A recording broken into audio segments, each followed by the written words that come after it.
Entonces, el tema que vamos a ver el día de hoy es el doble significado de la política. Siempre estamos en la primera unidad del objeto de estudio de la ciencia política, ¿verdad?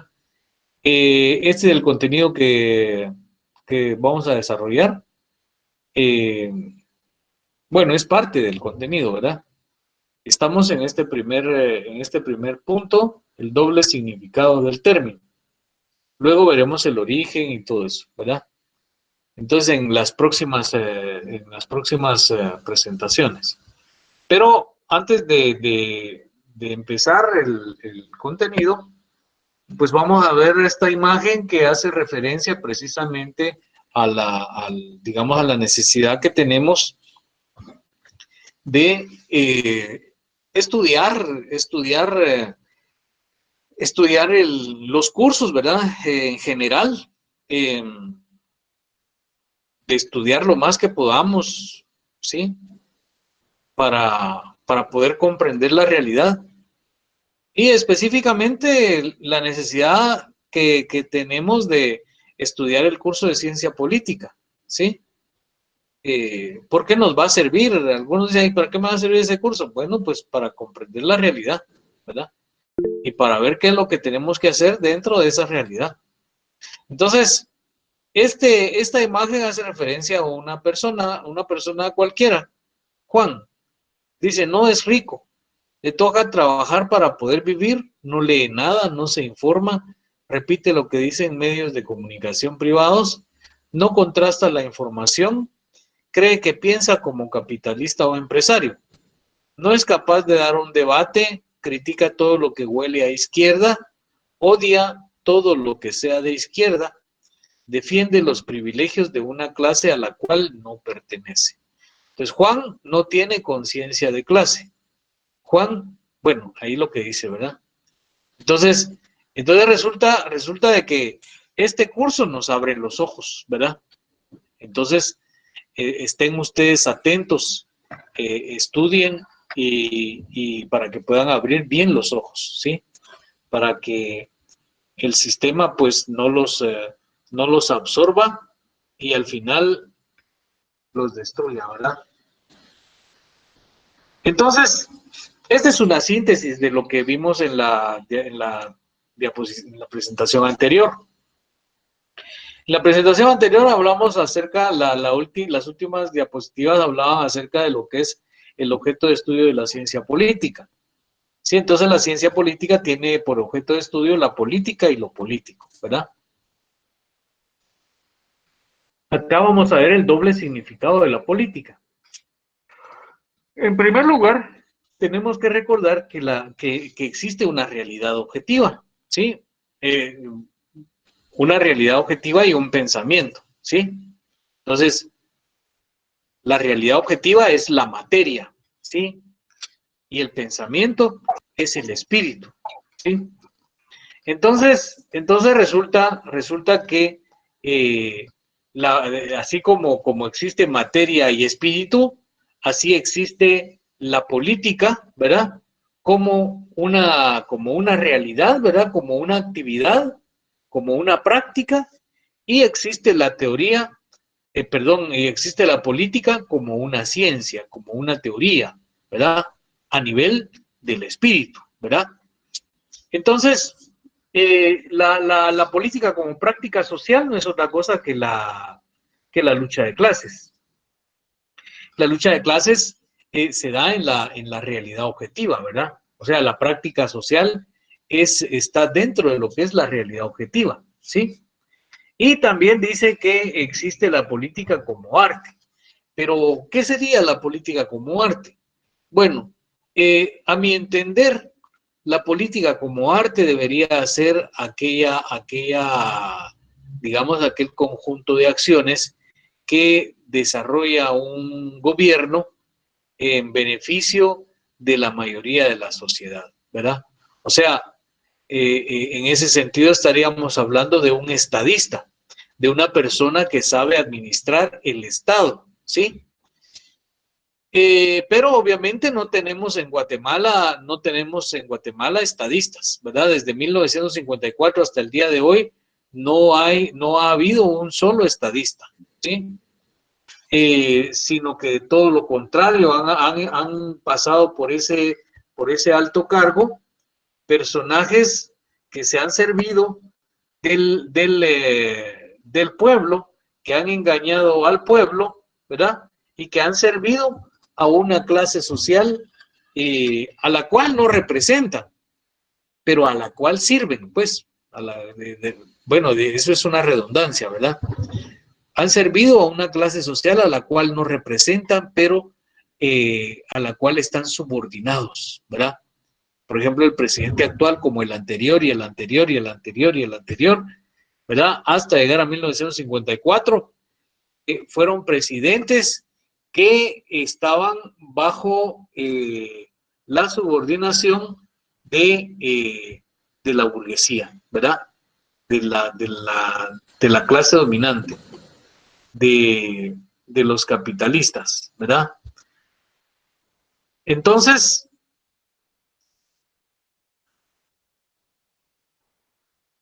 entonces eso es la política como práctica, ¿verdad? Y la política como teoría o como ciencia. La política como teoría o como ciencia es, digamos, la ciencia política. Pero no debemos olvidar que como eso se da a nivel, digamos, de la superestructura, ¿verdad?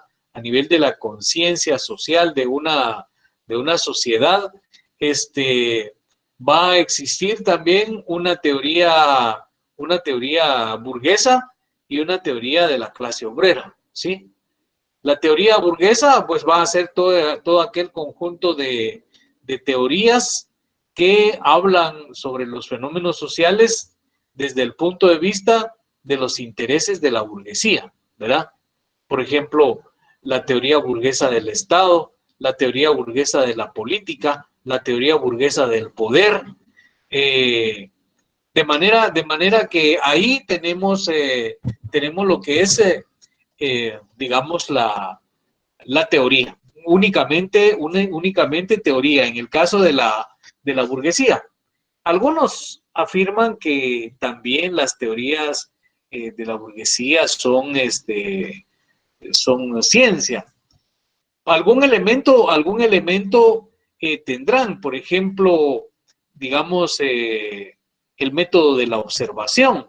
De repente tienen ese método de la observación, pero el problema es que cuando lo exponen de cabeza. Entonces ahí ya pierde rigor científico. De manera que las teorías burguesas, como no se pueden comprobar en la realidad, ¿verdad? ¿Por qué razón no se pueden comprobar en la realidad? Porque dependen, o sea, porque expresan los intereses de la clase burguesa y obviamente no se basan en leyes objetivas, ¿sí? Entonces no se pueden comprobar y por lo tanto no son ciencia. Mientras que aquellas teorías elaboradas dentro del contexto de los intereses de la clase trabajadora son teorías elaboradas sobre la base de leyes objetivas, ¿verdad? Leyes objetivas descubiertas por las ciencias sociales, ¿verdad? Y que se pueden comprobar en la realidad. Entonces, eso sí es ciencia, ¿verdad? Entonces, ¿en qué consiste el doble significado de la política? Bueno, en que existe como práctica y como teoría, ¿sí? O como ciencia. Acá tenemos el otro elemento el otro objeto de estudio de la ciencia política, ¿verdad? Y que es lo político. Lo político es el nivel donde se lleva a cabo la lucha política. Y ese nivel donde se lleva a cabo la lucha política es el Estado y el derecho, ¿sí? El Estado y el derecho conforman lo que se llama la superestructura jurídico-política de una sociedad. A nivel de la superestructura ahí tenemos la superestructura, mejor dicho, a nivel de la superestructura les iba a decir tenemos esto, pero bueno, se los corrijo. Ahí tenemos la superestructura de una sociedad, ¿sí? De la sociedad capitalista o de la sociedad guatemalteca de corte capitalista subdesarrollada, ¿verdad? Entonces, existente las clases sociales, su representación política esencial es el Estado. Entonces, en Guatemala existen dos clases fundamentales y antagónicas, ¿verdad? La burguesía y el proletariado. La burguesía es la que tiene el poder del Estado, ¿sí? Entonces, la burguesía pone presidente, pone diputados, pone magistrados de la Corte Suprema, ¿verdad? Y también se apoya en las iglesias, ¿verdad? No solamente en una de una denominación, sino que todas las iglesias, ¿sí? Entonces, esto es la superestructura de nuestra sociedad, ¿verdad? Y la superestructura de la formación, de una formación económico-social está constituida por Estado y derecho. Y aquí tenemos el Estado, ¿verdad? Aquí tenemos el Estado y también la iglesia forma parte de la superestructura, ¿sí? No es, no es exactamente parte, no es exactamente una institución estatal, la iglesia, ¿sí?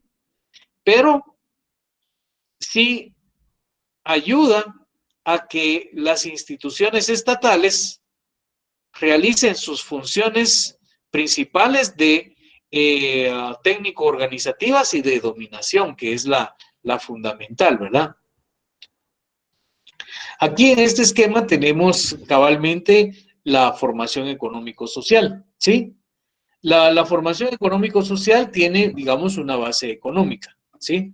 Una base económica y esa base económica está constituida por un determinado, bueno, por un conjunto de relaciones sociales de producción, ¿verdad? En donde eh, determinado tipo de relaciones sociales de producción es la dominante, ¿verdad? O sea, en una base económica existen varios modos de producción, pero de esos varios modos de producción, uno es el dominante. Entonces estamos en la sociedad capitalista, por lo tanto la base económica es capitalista.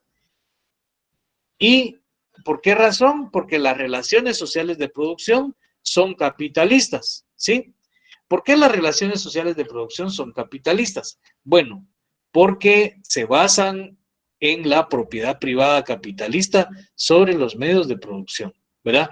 Entonces, en la parte inferior tenemos la base económica y en la parte superior tenemos la superestructura jurídico-política, ¿sí? Y obviamente, entonces, la religión juega un papel, digamos, de apoyo, ¿verdad?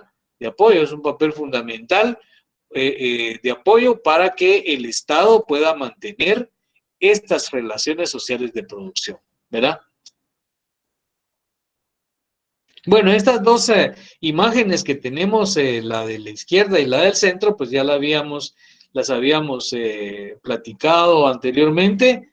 Y acá en esta otra imagen de la derecha, tenemos, digamos, un tablero de ajedrez, perdón, un tablero de ajedrez en el cual en la parte superior aparecen todas las piezas, digamos, más fuertes, ¿verdad? El rey, la dama, las torres, los caballos y los alfiles. Y en la parte inferior aparecen todos los peones, ¿verdad? Y pues ahí se observa que la lucha de clases está cuesta arriba, ¿sí? Esa situación así va a ser, así fue en el esclavismo, así fue en el feudalismo y así es en el capitalismo, lo cual no significa que digamos, vaya a ser siempre así, ¿verdad? Porque va a llegar el momento en que la clase obrera va a ganar espacio, ¿verdad?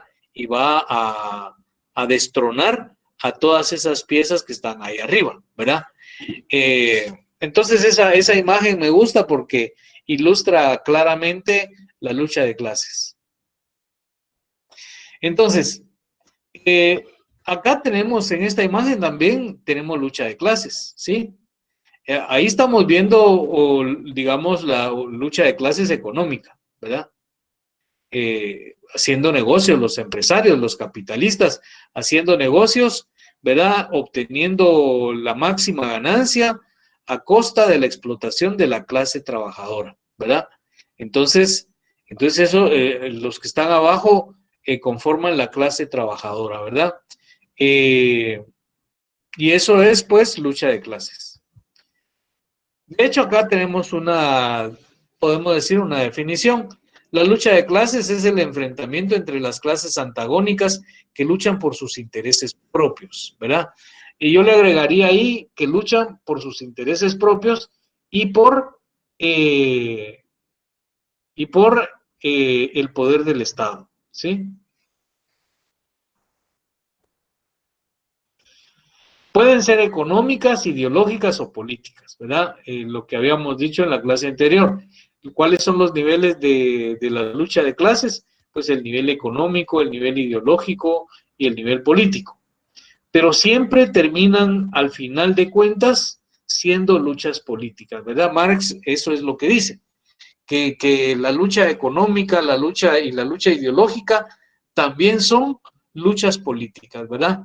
Entonces, esa lucha no es siempre abierta y violenta, a veces es velada, otras veces es pacífica, es legal o ilegal, pero no desaparece, ¿verdad? Es lo que sucede acá en Guatemala. Este, la lucha de clases abierta es, por ejemplo, cuando el año pasado, el 21 de noviembre, eh, se reunió bastante gente en la Plaza Central, ¿verdad? Y el presidente mandó ¿cómo se llama? Al pelotón de Santimotines, ¿verdad? ¿Cómo se llama? A disolver la manifestación pacífica. De hecho, agredieron a hombres y mujeres, ¿verdad? Yo vi ahí en la televisión cómo un policía iba arrastrando a una señorita, ¿verdad? Eso es una lucha de clases abierta, donde actúan los aparatos de represión del Estado. El problema es que eso sucede porque la clase trabajadora, y en ese caso los manifestantes que estaban en esa oportunidad, no se defendieron, ¿verdad? Se dejaron. Entonces, pero ahí tenemos una lucha de clases abierta. Otras veces, pues es velada, ¿verdad? O escondida, ¿verdad? Eh, Enmascarada. Por ejemplo, las elecciones, ¿sí? Las elecciones que se dan cada 4 años son parte de la lucha política, ¿sí? Engañan a la clase trabajadora, haciéndola creer que al votar por ese partido político, ¿verdad? Su situación va a cambiar.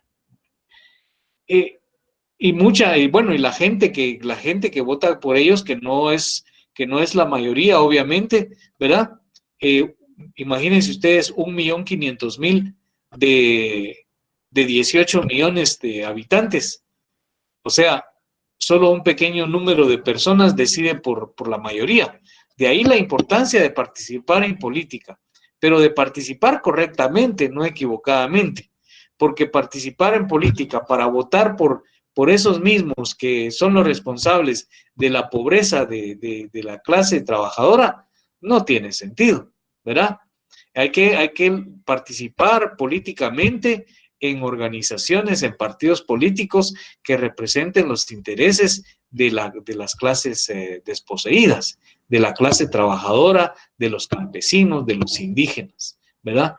Y obviamente de todas las personas que ¿cómo se llama? Que digamos que se encuentran en condiciones de pobreza. Eh, Entonces, dice Marx que el hecho social del cual es necesario partir para tener una concepción histórico-concreta de la política es la lucha de clases. O sea, según Marx, entonces, la política, ¿verdad? Como lucha de clases, inicia en la sociedad esclavista, porque la sociedad esclavista es la primera que es la primera sociedad que se divide en clases, ¿verdad? Aquí tenemos un esquema, digamos, resumido digamos, del anterior, ¿verdad? Este esquema es más resumido que este, ¿verdad? Pero dice lo mismo, ¿sí? Pero dice lo mismo, ¿verdad? Acá tenemos una formación económico-social y entonces tenemos la base económica. Y la base económica, como decíamos, está conformada por diversos modos de producción, ¿verdad? Cada modo de producción con un determinado tipo de relaciones sociales de producción, ¿verdad? Pero de esos diversos modos de producción, solo uno es el dominante, ¿verdad? En el caso de la formación social capitalista, el modo de producción dominante es el capitalista, ¿verdad? Por lo tanto, las relaciones sociales de producción van a ser capitalistas. De tal manera que esta base económica con sus relaciones sociales de producción son condicionantes y primariamente determinantes respecto de la superestructura jurídico-política. Esa superestructura jurídico-política está conformada por el Estado y el derecho. ¿Qué significa eso? Bueno, significa que la explotación que se lleva a cabo en esta base económica, ¿verdad? La existencia de la clase dominante que ejerce la explotación sobre la clase obrera y sobre las demás clases desposeídas, construye a nivel de la superestructura un Estado y un derecho que le permite reproducir y fortalecer esas relaciones sociales de producción capitalistas. Ahora, Lenin dice que la política tiene relación con la economía, con las clases sociales y con el Estado. De tal manera que dice Lenin que en primer lugar, bueno, vamos a ver en qué consiste la relación de la economía perdón, de la política con economía. Pero para eso tenemos que entender la relación que existe entre la base económica, tenemos que entender la relación dialéctica que existe entre la base económica y la superestructura, ¿sí? De manera que, como ya sabemos que entre la base económica y la superestructura existe una relación dialéctica, esa misma relación dialéctica se lleva a cabo entre la economía y la política. La economía como actividad, ¿verdad? Como producción, ¿verdad? Que se expresa en la política, ¿sí? Por ejemplo, acá en la economía, ¿verdad? En las relaciones económicas, la burguesía explota a la clase trabajadora, ¿verdad? Y la política expresa esa explotación a través de la existencia de un Estado y un derecho burgueses, ¿verdad? Porque el Estado y el derecho burgués van a permitir esa explotación de la burguesía sobre la clase obrera. Luego tenemos una frase célebre de Lenin, ¿verdad? Lenin decía que la política es la expresión concentrada de la economía, ¿verdad? Porque obviamente la economía, como decíamos, es una actividad, ¿verdad? Una actividad que se lleva a cabo entre la clase dominante y la clase dominada, ¿verdad? Entre la burguesía y el proletariado, ¿verdad? Y esa explotación se expresa a nivel de la política, se expresa a través de la creación de un Estado burgués y un derecho burgués. Según Marx, las leyes del modo de producción revelan la inevitabilidad de la sustitución del régimen capitalista por el socialista a través de la revolución social. Lo que mencionábamos en las clases anteriores, Marx dice que, digamos, el capitalismo es una etapa de desarrollo, es una etapa transitoria, ¿sí? Que la humanidad va a transitar hacia otra sociedad superior, tal y como lo hizo desde la comunidad primitiva, pasando por el esclavismo y el feudalismo, ¿verdad? De manera que esas etapas también fueron transitorias. Y por lo tanto, la sociedad capitalista es una etapa transitoria de desarrollo, ¿verdad? Ahora, Marx dice también que es inevitable que el régimen capitalista sea sustituido por el régimen socialista a través de la revolución social. Ahora, Lenin dijo algo, digamos, complementario, ¿verdad? Complementó a Marx. ¿Por qué razón? Bueno, porque fíjense ustedes que Lenin dijo que era posible el paso del capitalismo al socialismo por la vía pacífica, pero en aquellas sociedades que hubieran dado lugar a todas las fuerzas, digamos, se hubiera dado o se iba a dar en aquellas sociedades en las cuales las fuerzas productivas, todas las fuerzas productivas a que pudiera dar lugar esa sociedad, se hubieran desarrollado completamente. Y entonces observamos que, digamos, en Europa, ¿verdad? Eh, hay países altamente desarrollados, ¿sí?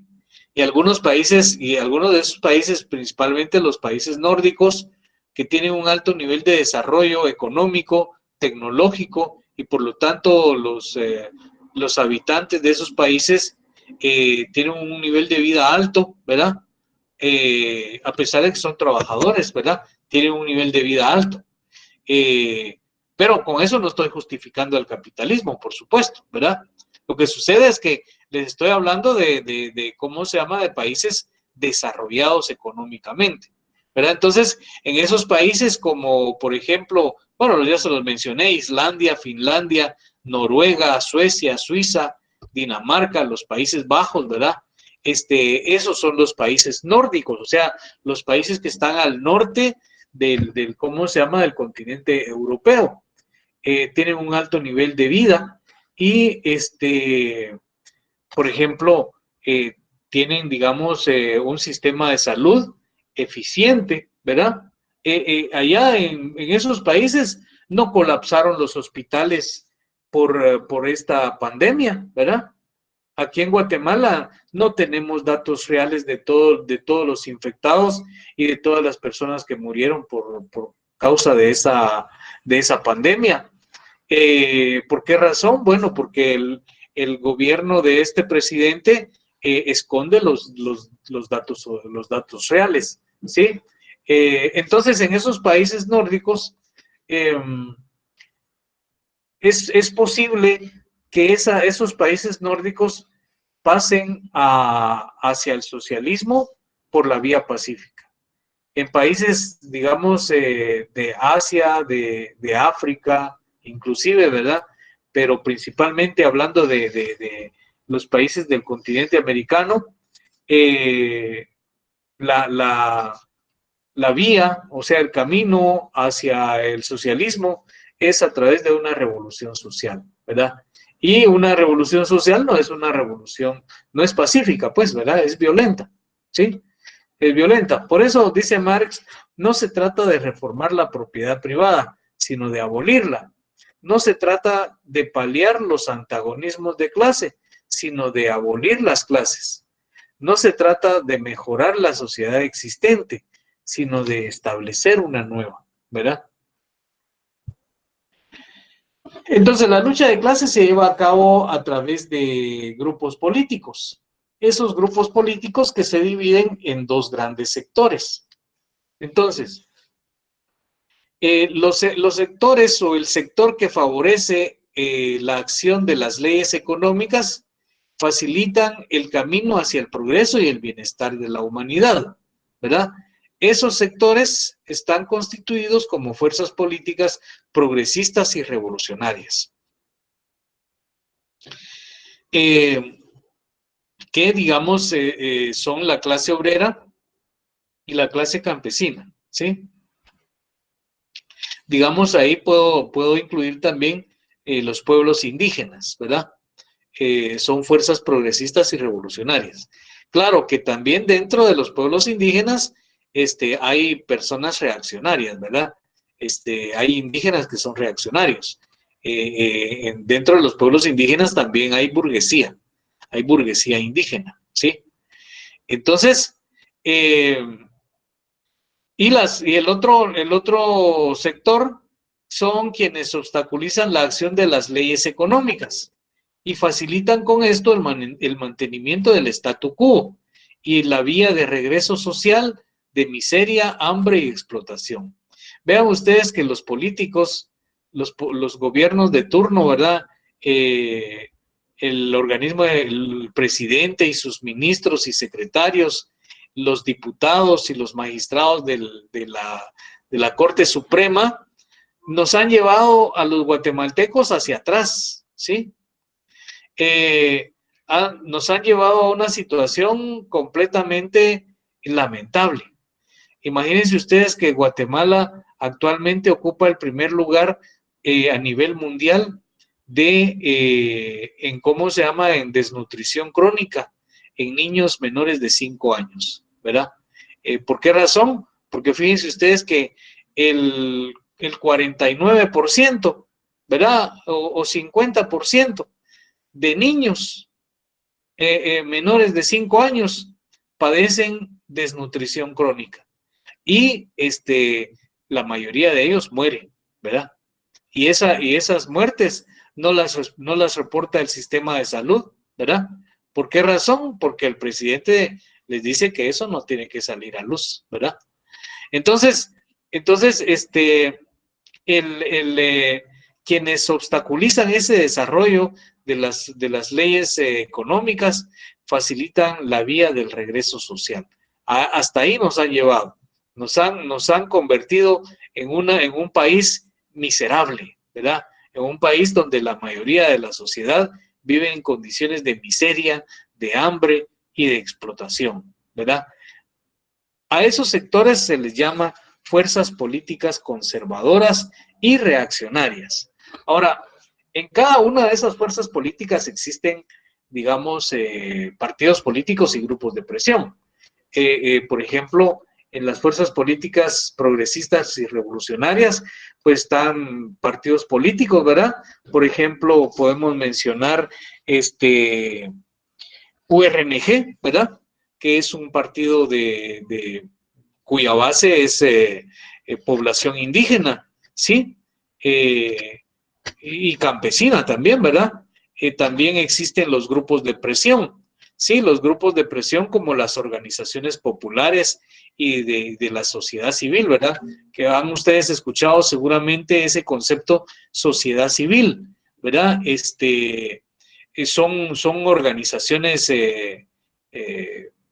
ONGs, ¿verdad? Que defienden, digamos, los derechos de las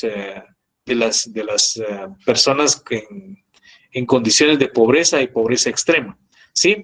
Entonces, igualmente en los sectores o las fuerzas políticas de derecha existen partidos políticos y grupos de presión. Digamos, estamos hablando de los partidos políticos de derecha, de extrema derecha, ¿verdad?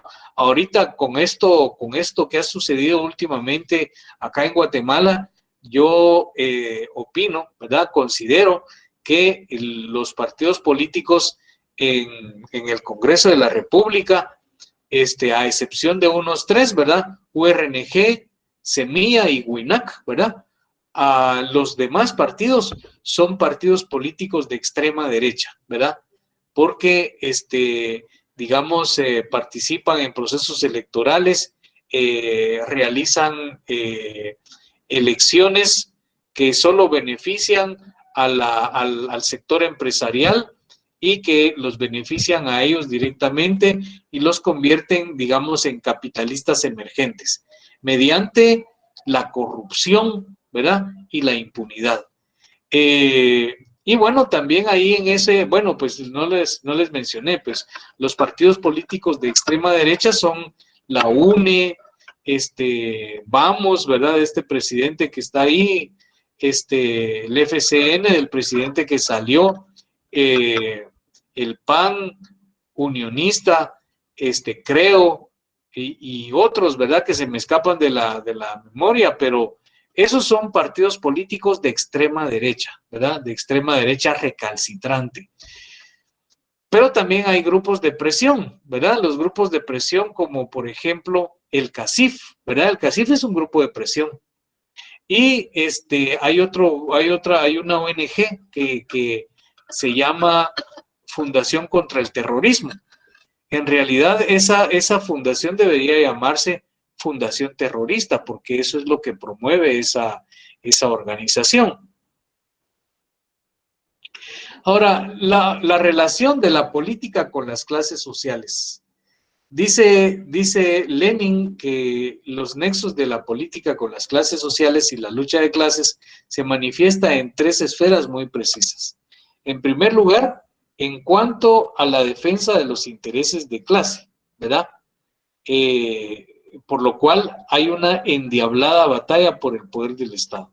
Y cuando se dice una endiablada batalla por el poder del Estado, se refiere a que esa lucha es a muerte, ¿sí? Esa lucha es a muerte y, digamos, desde 1954 hasta el día de hoy, la clase trabajadora y el pueblo en general ha estado en desventaja en esa lucha de clases, ¿verdad? Y el pueblo en general y la lucha, y la clase obrera han puesto los muertos, ¿verdad? Mientras que la burguesía sigue digamos, obteniendo riquezas, ¿verdad? En cuanto a las relaciones recíprocas entre las clases, tenemos las luchas económicas, o sea, lo mismo, ¿verdad? Esas relaciones recíprocas entre las clases son relaciones de poder, ¿sí? Son relaciones de poder en las que la clase dominante y la clase dominada luchan por el poder del Estado, ¿verdad? Y entonces existe la lucha económica, la lucha ideológica y la política. Y en cuanto a las relaciones entre las naciones, que expresa a su vez, en última instancia, la lucha de clases. Resulta de que, por ejemplo, Guatemala se relaciona con países capitalistas, ¿verdad? Estados Unidos le tiene prohibido a Guatemala, ¿verdad? Relacionarse con países que no sean capitalistas, ¿verdad? Por ejemplo, con China. Hace algunos años vino una delegación china a Guatemala, ¿verdad? Para tratar de establecer relaciones diplomáticas. Lo único que pedía a China era que Guatemala dejara de reconocer a Taiwán, ¿verdad? Y en su lugar reconociera a China, ¿verdad? No quiso el presidente de turno, porque obviamente el embajador de los Estados Unidos no le permitió que estableciera relaciones con China, ¿verdad? Guatemala tampoco tiene relaciones diplomáticas con Vietnam o Corea del Norte, ¿verdad? Tiene relaciones con Rusia, pero son limitadas, son bastante restringidas. Por ejemplo, el año pasado, como en octubre o noviembre, creo, la embajada rusa en Guatemala realizó una conferencia virtual en la que invitó creo que a todos los gobiernos de Centroamérica y de Sudamérica, ¿verdad? Para darles a conocer la vacuna Sputnik V. Y fíjense ustedes que bueno, la conferencia se realizó desde acá de Guatemala porque acá estaba la embajada rusa, ¿verdad? Pero Guatemala dijo que no iba a comprar la vacuna rusa, ¿verdad? A pesar de que Rusia se la había ofrecido a Guatemala en condiciones extremadamente favorables, ¿sí? El presidente dijo que no iba a comprar esa vacuna. En su lugar, quiere comprar una vacuna que vale $125. Y además de eso, quiere que se le permita hacer la compra de las vacunas, digamos, a puerta cerrada, ¿sí? Porque dice que eso es confidencial, ¿verdad? Entonces, obviamente ahí lo que se deduce es que lo que quiere es seguir robando con eso, ¿verdad? Y otra cuestión, dice que si no se puede así, entonces existe la posibilidad de que la iniciativa privada compre las vacunas. Entonces, imagínense ustedes, ¿cuánto va a costar esa vacuna? ¿Sí? Si vale $125 y que son, digamos, como 850 quetzales, ya en manos de los empresarios, ¿verdad? De las farmacéuticas, la van a poner a 1.500, ¿verdad? La gente no tiene posibilidades de pagar eso, ¿sí? Definitivamente. O sea, lo que se puede observar ahí entonces es que al presidente y al gobierno, ¿verdad? Y a los empresarios y a los políticos no les interesa el pueblo. Más bien odian al pueblo, ¿sí?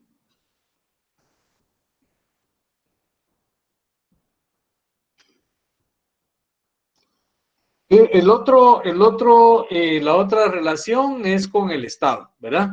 Dice Lenin que la política es la participación en los asuntos del Estado. Desde el punto de vista, bueno, Lenin plantea eso tanto del lado de la burguesía como del lado de la clase obrera, porque cuando la burguesía está en el poder del Estado, entonces la burguesía perdón, cuando la burguesía está en el poder del Estado, el Estado se encarga de los asuntos de la burguesía, ¿sí? De los intereses de la burguesía. Y los intereses de la burguesía son los intereses del Estado, ¿verdad? Entonces, digamos, dirigen el Estado, los gobiernos dirigen el Estado en función de los intereses de la burguesía, ¿verdad? Y obviamente, si digamos, tenemos un Estado proletario, entonces el Estado proletario va a ocuparse de los intereses de la clase obrera, ¿sí? Del pueblo. Si tuviéramos un Estado popular, ¿verdad? El Estado se ocuparía de los intereses del pueblo, ¿sí?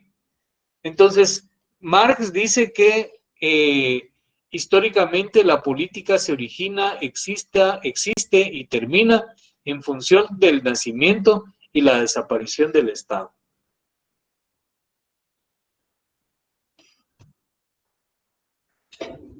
En el análisis de la lucha política como fenómeno social se distinguen dos aspectos. O sea, la política o lucha política tiene dos aspectos, ¿verdad? Uno objetivo y uno subjetivo. Uno objetivo, el aspecto objetivo quiere decir el aspecto real, ¿verdad? El aspecto, lo que se tiene que ver, lo que se tiene que analizar en la realidad, ¿sí? Y el aspecto subjetivo es lo que sale de la mente, ¿verdad? De la mente de las personas, de los dirigentes, ¿sí?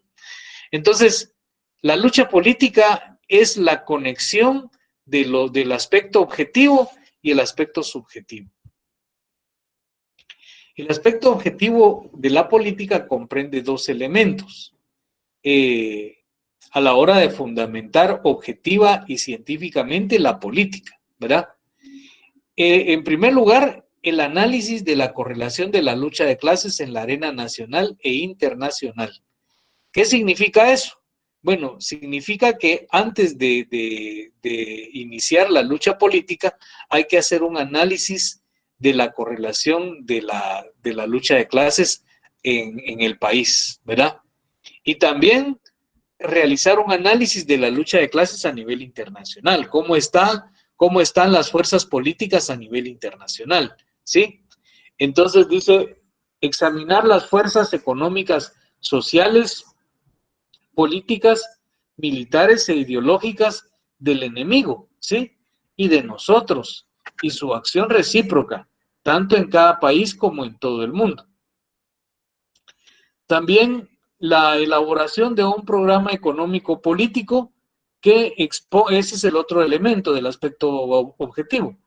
La elaboración de un programa económico político que exponga en forma sencilla y científica los fines del movimiento popular y obrero. O sea, de lo que se trata ahí es de elaborar un programa de gobierno, pues, un programa de gobierno, un programa económico político que exponga los intereses del pueblo. Eso. Por eso dice acá abajo, ¿verdad?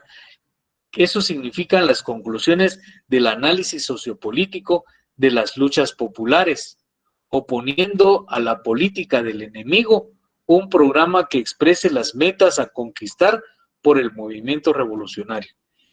¿Qué se podría incluir en un programa económico político? Bueno, por ejemplo, el mejoramiento de las condiciones de vida, digamos, el mejoramiento del Sistema Nacional de Salud, el acceso a la salud, ¿verdad? Para la mayoría de la sociedad. El mejoramiento del Sistema Nacional de Educación y, por lo tanto, el acceso del pueblo, ¿verdad?, a la educación. Acceso a la alimentación, ¿verdad?, a la seguridad alimentaria. Acceso a puestos de trabajo, acceso a mejores salarios, acceso a soluciones habitacionales, ¿sí? Etcétera, ¿sí? Bueno, y hay un montón de cosas más. Por ejemplo, la recuperación de los recursos naturales, ¿sí? La nacionalización de la energía eléctrica, del agua, ¿sí? Y de los recursos naturales como los ríos, como los lagos, ¿verdad? Es decir, las fuentes subterráneas, que son fuente de vida, ¿verdad? Y que las empresas capitalistas están acabando con ellas, ¿sí?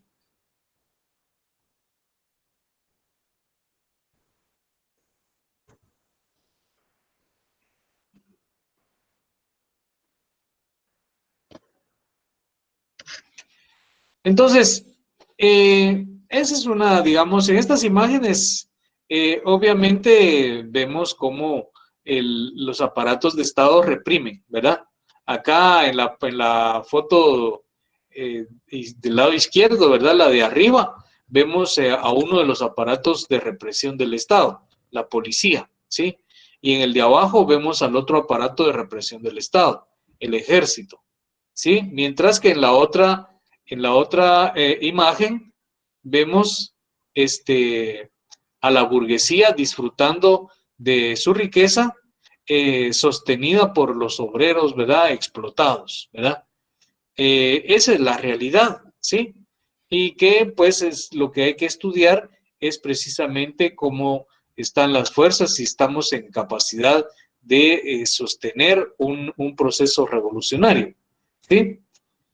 El aspecto subjetivo de la política comprende dos elementos. La estrategia como línea política, primero, la estrategia como línea política para toda una etapa histórica de la lucha revolucionaria, según las condiciones de cada país. Por eso es que fíjense ustedes que luego de la contrarrevolución que derrocó al presidente democráticamente electo Jacobo Arbenz Guzmán, digamos, 6 años después, en 1960, el 13 de noviembre, ¿verdad? Inicia la lucha armada, ¿verdad? Y desde el 13 de noviembre de 1960 hasta el 31 de diciembre de 1996, existió una guerra interna no declarada, ¿verdad? Entonces, esa fue una estrategia, ¿verdad? Una estrategia de lucha de clases, ¿verdad? Para toda una etapa histórica, ¿sí? Bueno, y entonces ahí tenemos, bueno, luego de 1996, cuando se firman los acuerdos de paz, a partir de, bueno, se firmaron el 31 de diciembre, no, perdón, el 29 de diciembre de 1996.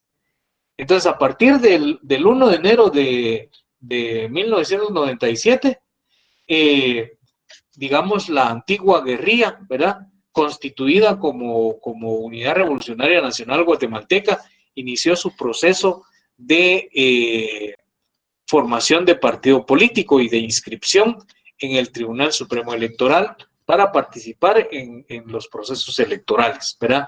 O sea que a partir del 1 de enero de 1997 se estableció una nueva estrategia.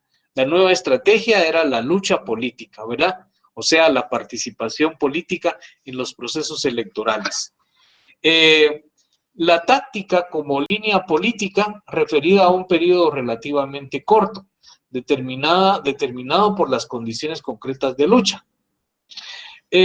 Aquí, por ejemplo, cuando se inició ese proceso de formación del partido político URNG, ese proceso duró varios años, de manera que no se pudieron inscribir para participar en las elecciones de 1999. Sin embargo, participaron un partido político que ya existía, llamado Partido Revolucionario, se dio su ficha y le cambiaron nombre. Le llamaron Frente Democrático Nueva Guatemala, ¿verdad? En ese partido político participaron algunos miembros de la antigua guerrilla, ¿sí? Con el saldo, pues, negativo, ¿verdad? Porque se obtuvieron, creo que entre 7 y 13 diputaciones, ¿verdad? Y a partir de 1999, la cantidad de diputados que URNG ha llevado al Congreso, pues ha ido reduciéndose. Han tenido 6, 7 en esos años, ¿verdad? Luego se han quedado con 2, con 1, con 2. Actualmente tienen 3 diputados. Entonces, no, con esos 3 diputados no se hace absolutamente nada, ¿verdad?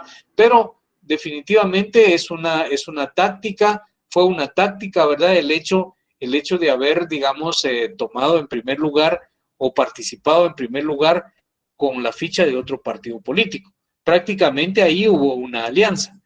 De hecho, a partir de los siguientes procesos electorales, URNG hizo alianza con otros partidos políticos, por ejemplo, con WINAC, ¿sí? Y hasta en las elecciones pasadas, WINAC no hicieron alianza con URNG, ¿verdad?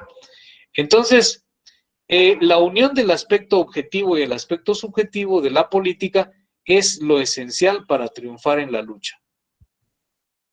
Acá en esta otra imagen observamos lo que sucede, cómo se dan las relaciones políticas, porque las relaciones políticas son relaciones de dominación, relaciones de poder, ¿sí? Entonces, una relación de poder es una relación de dominación. Y ahí lo que podemos observar en esa imagen es precisamente cómo el Estado burgués guatemalteco domina al pueblo guatemalteco, ¿verdad? A través de sus aparatos de represión. Esta imagen voy a cambiar de modo de presentación. Espero encontrar el cursor. Aquí está. Dice, esos son los políticos, ¿verdad? Así actúan los políticos, ¿sí? Ahora, en el caso de Guatemala, fíjense ustedes que en estas elecciones de 2019, ¿cómo se llama? El presidente sí engañó al pueblo, ¿verdad? Bueno, y engañó a sus electores, pues, a los que lo eligieron, porque obviamente la mayoría del pueblo no votó por él, no votamos por él, ¿verdad? Pero así actúan los políticos, como está en la imagen superior, ¿verdad? Siempre lo dijimos muy claramente, nosotros vamos a salir de la crisis económica, y es lo que ha sucedido. Nosotros hemos salido de la crisis económica. Sin embargo, se nos acusa de engaño. ¿Engaño a quiénes? ¿Sí? ¿Alguna vez les dijimos a ustedes, nosotros vamos a sacarlos de la crisis económica? Bueno, entonces resulta que ahí lo que hicieron fue enviar un mensaje subliminal, ¿verdad? Porque cuando dicen, vamos a salir de la crisis económica, se supone que si es un político que le está hablando a su público, ese público es parte de la gente de la que va a salir de esa crisis económica, ¿verdad?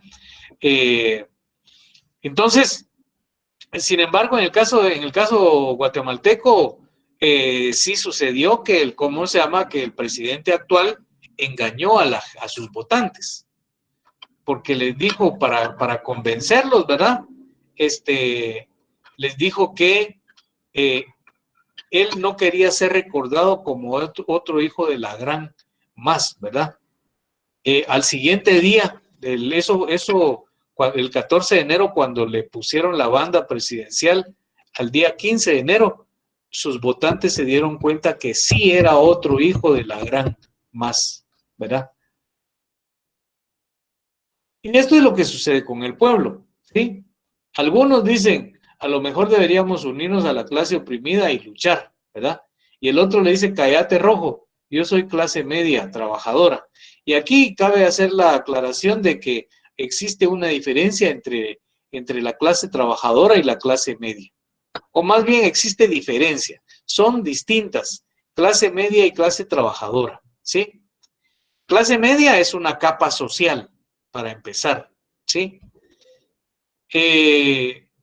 La clase trabajadora está compuesta por personas que necesitan trabajar para poder vivir, ¿sí?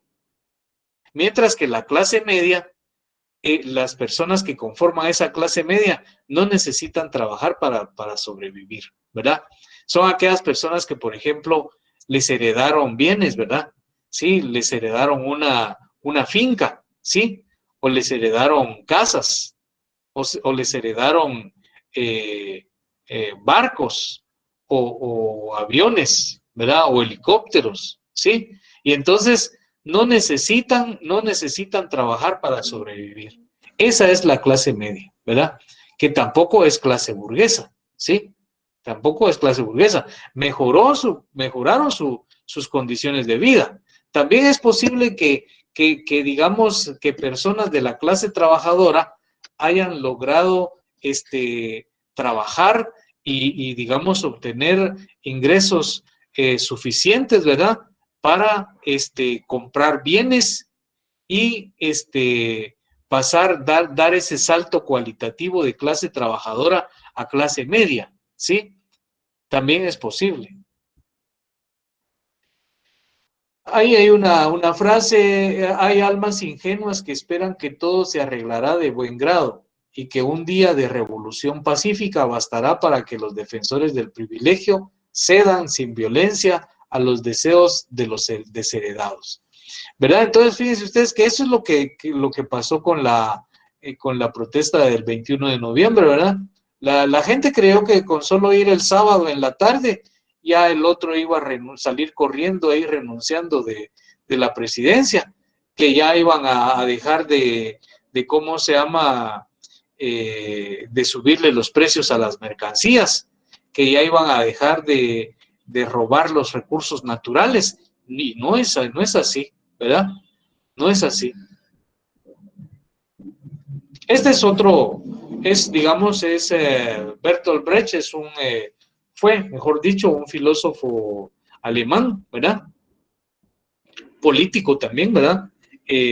O científico social, mejor dicho, ¿verdad? No político, porque señalar solamente de político a Bertolt Brecht sería demasiado simple, ¿sí?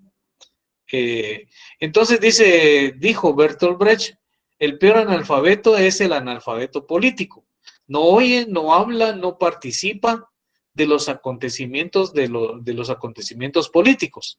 No sabe que el costo de la vida, del pan, de la harina, del vestido, del zapato y de los remedios dependen de decisiones políticas. El analfabeto político es tan torpe que se enorgullece y ensancha el pecho diciendo que odia la política. No sabe que de su ignorancia política nace la prostituta, el menor abandonado y el peor de todos los bandidos, que es el político corrupto, mequetrefe y lacayo de las empresas privadas nacionales y multinacionales. ¿Verdad? Bertolt Brecht.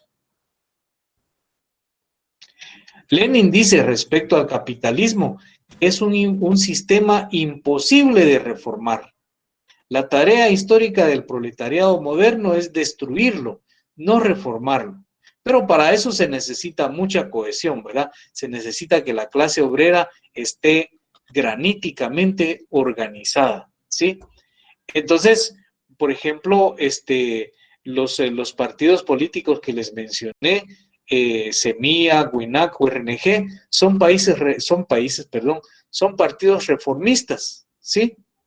Son partidos políticos reformistas que lo que pretenden es reformar el capitalismo, ¿verdad? Una reforma del capitalismo significaría, digamos, ordenar el sistema de explotación de la clase obrera.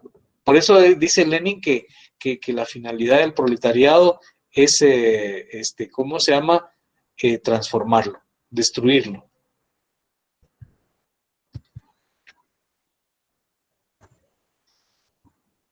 Acá terminamos con esto, terminamos este tema.